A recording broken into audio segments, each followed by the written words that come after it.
Selamat malam pemirsa, ledakan terjadi di sebuah bangunan yang diduga menjadi lokasi pengoplosan gas di Bogor, Jawa Barat. Akibat kejadian tersebut, seorang pria mengalami luka bakar hampir di sekujur tubuhnya. Bersama saya Galuh Pandu pemirsa, inilah iNews Malam selengkapnya. Kebakaran melanda Pasar Bintaro, Jakarta Selatan, akibatnya 20 kios pedagang ludes dilalap api. Kebakaran Pasar Bintaro terjadi akibat korsleting listrik dari salah satu kios. Tidak ada korban jiwa akibat peristiwa ini, namun petugas harus menurunkan 60 personil untuk memadamkan api. Kebakaran juga terjadi di Makassar, pemirsa diduga mengalami korsleting listrik pada sambungan colokan kipas angin. Sebuah rumah semi permanen di Kecamatan Biringkanaya, Makassar, Sulawesi Selatan terbakar. Besarnya kobaran api meratakan seluruh bangunan dengan tanah dan menghanguskan harta benda milik korban. 3 pemudik asal Kabupaten Solok, Sumatera Barat terjun ke sungai di kawasan Lubuk Paraku, Kota Padang usai sepeda motor yang dikendarainya mengalami remblong. 1 korban tewas di tempat dan hanyut sejauh 50 meter, sementara 2 korban lainnya mengalami luka berat. Seorang penumpang bus antar provinsi jurusan Jakarta-Medan ditemukan meninggal dunia dalam kondisi duduk di dalam bus. Penumpang meninggal diduga akibat kelelahan di perjalanan. Polisi meringkus 2 preman pasar yang melakukan intimidasi dan merusak dagangan milik pedagang sayur di Pasar Baru, Kota Bekasi, Jawa Barat. Kedua pelaku telah meminta iuran kepada pedagang sejak 3 tahun lalu. Tak izin liburan ke Jepang, Bupati Indramayu Luki Hakim terancam sanksi pemberhentian sementara selama 3 bulan. Informasinya akan kami hadirkan usai jeda sesaat lagi. Kembali di iNews Malam pemirsa, tim pengamanan protokoler Kapolri mendatangi kantor media dan meminta maaf atas dugaan pemukulan kepada wartawan. Pemukulan juga dilakukan oleh oknum ajudan Kapolri di Stasiun Tawang, Semarang, Jawa Tengah. Sebelumnya, seorang pengawal pribadi Kapolri diduga melakukan kekerasan fisik terhadap jurnalis yang tengah bertugas meliput kunjungan Kapolri saat meninjau arus balik di Stasiun Tawang, Semarang. Pewarta foto antara menjadi korban pemukulan, sementara jurnalis lain mendapat intimidasi. Gubernur Jawa Barat Deddy Mulyadi menyindir Bupati Indramayu Luki Hakim yang tengah liburan di Jepang. Sindiran tersebut disampaikan Deddy Mulyadi di akun media sosial.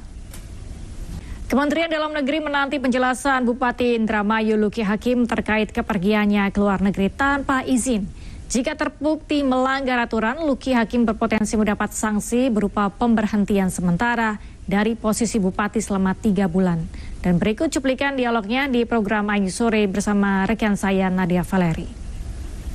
Beralih ke informasi lain, pemirsa, politisi Ridwan Kamil mengaku siap menjalani tes DNA usai terseret kasus perselingkuhan dengan model majalah dewasa berinisial LM.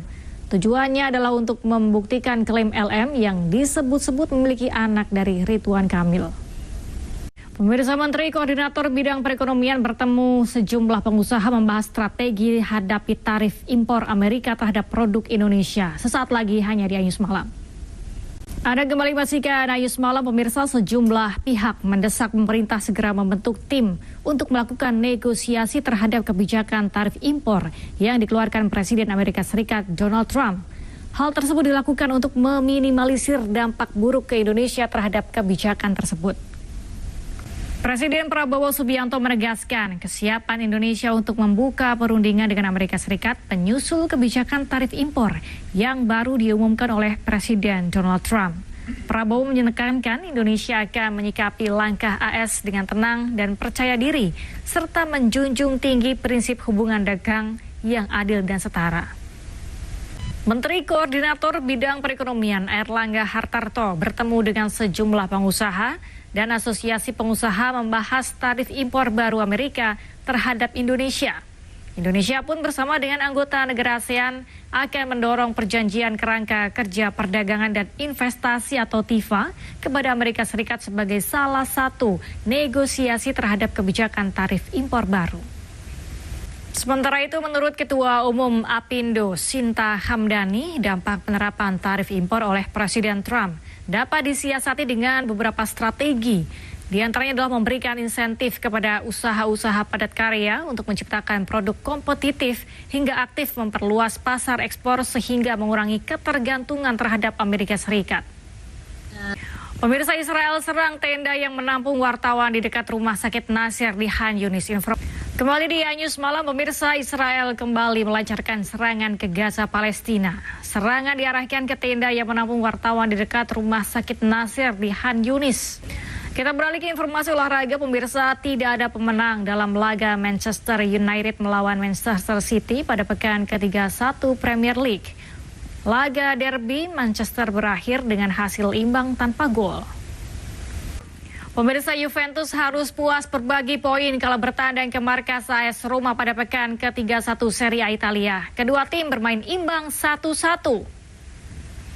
Dan pemirsa, usai sudah kebersamaan kita dalam iNews Malam hari ini, temukan informasi-informasi terbaru lainnya di www.inews.id. Cuplikan tayangan berita iNews dapat Anda saksikan di kanal YouTube @official iNews. Mewakili segenap kerabat yang bertugas, saya Galuh Pandu pamit undur diri. Terima kasih, selamat malam dan sampai jumpa. Ya pemirsa, Anda menyaksikan Breaking News bersama saya Galuh Pandu. Sebanyak 18.000 lebih penumpang tiba di Jakarta melalui. Sementara arus balik pemudik kapal di Pelabuhan Bakahuni Lampung juga masih tinggi, namun berangsur kondusif. Puncak arus balik pemudik ke Pulau Jawa sudah terlewati pada Minggu malam.